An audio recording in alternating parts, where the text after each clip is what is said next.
The Trump administration has asked the Supreme Court to review a case that would impact regular marijuana users and their ability to possess and operate firearms.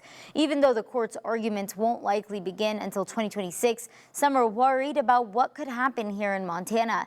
MTN's Matt Carmack spoke to those on both sides of the issue.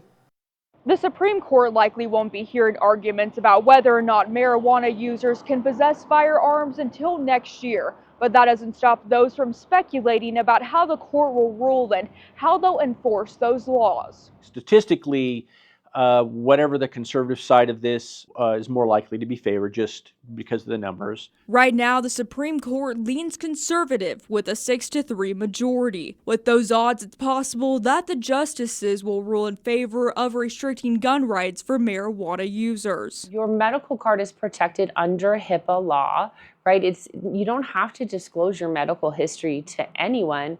So it kind of begs the question, how are they going to know? Elizabeth Pincolini, the owner of Billings Alternative Wellness, a business that helps Montanans get their medical marijuana cards, questions how those restrictions would actually work. With the gun rules, I don't think people should be penalized for using marijuana within the confines of their state law. When you get stoned, when you take an 80% gummy bear, you're whacked, you're out there. Steve Zabawa, the founder of Safe Montana, an organization formed in support of laws restricting access to marijuana in Montana, is fully behind the weighing in. Is it smart for someone that's underneath the influence of a federal illegal drug to be able to move a car, right?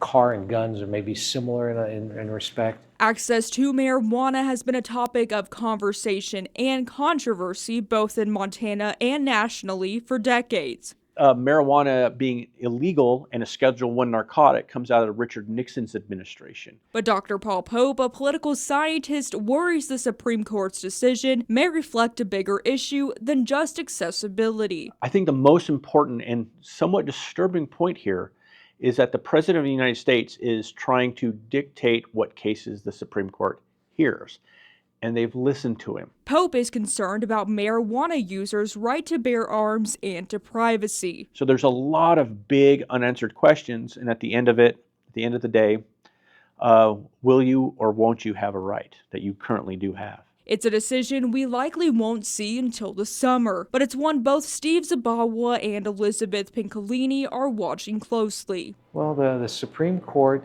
probably will make a wise judgment on this thing. I think it'll be interesting. I think we might be surprised that we have more protections under the law than we think, but we'll see. In Billings, Matt Carmack, MTN News.